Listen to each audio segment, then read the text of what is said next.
Hey there guys, and welcome back to another episode of Let's Speedrun The Legend of Zelda Link's Awakening. This is another updated episode with the new route in mind. But in this dungeon, there's really only one very minor change, and I will point that out when we get to it. However, starting things off, when you walk into the dungeon, there's a little bit of text that comes up. However, if you need to change your equipment, you can skip that text by timing your pause screen well. And so, one of the reasons why I don't equip my shield when I am on my way to the first dungeon is because if you time it out properly,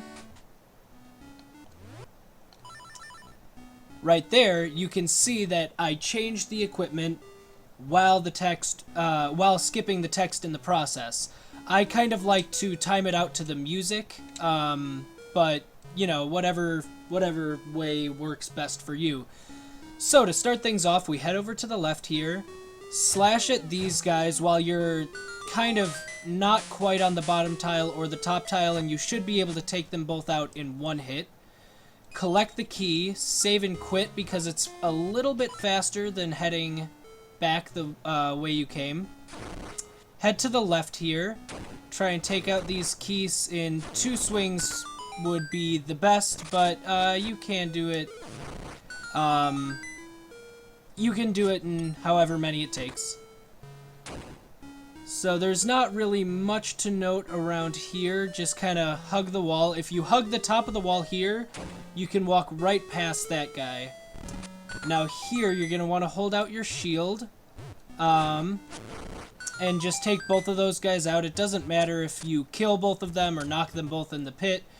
Ideally, they would both charge at you on a similar plane, and then you would just knock them both back and charge up your sword and spin slash them.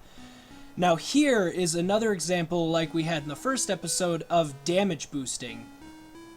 Damage boosting can come in many forms.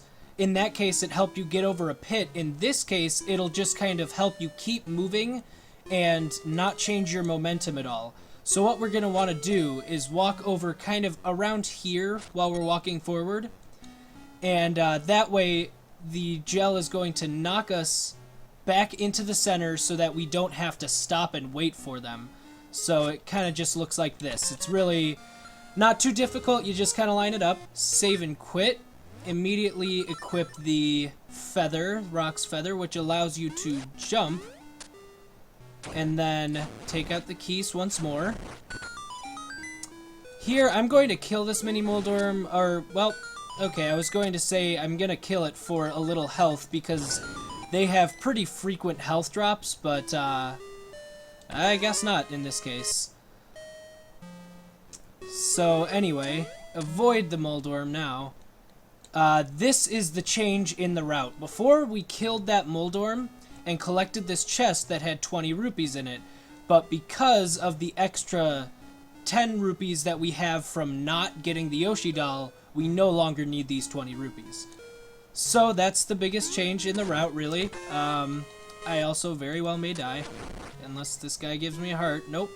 Okay, so I might die. That's a thing that could happen. But it's no big deal. If that happens in a run, I usually just reset. It's NBD, because it's so close to the beginning of the run. Now here, you save and quit when you get the boss key, jump while slashing at that guy, get this key, and head off to the mini-boss. Also, just for the sake of not wanting to die here, I'm just going to collect some hearts.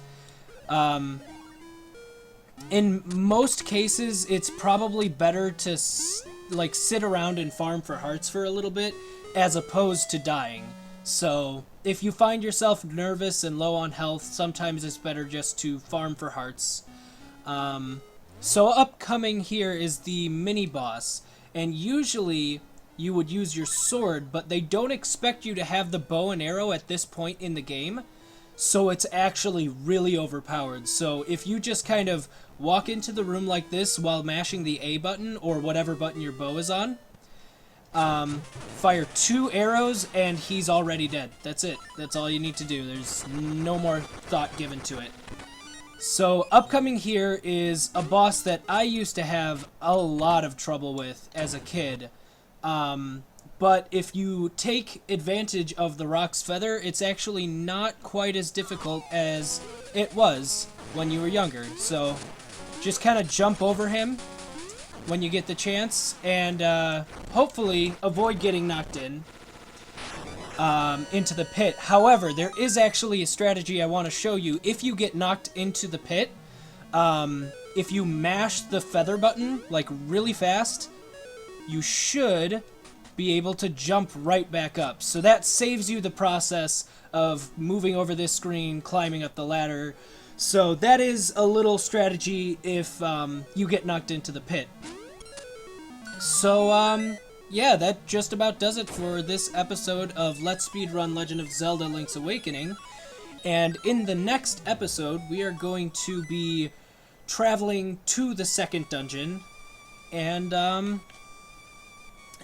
yeah, that's about it. So, until then, thank you guys for watching, and I will see you next time.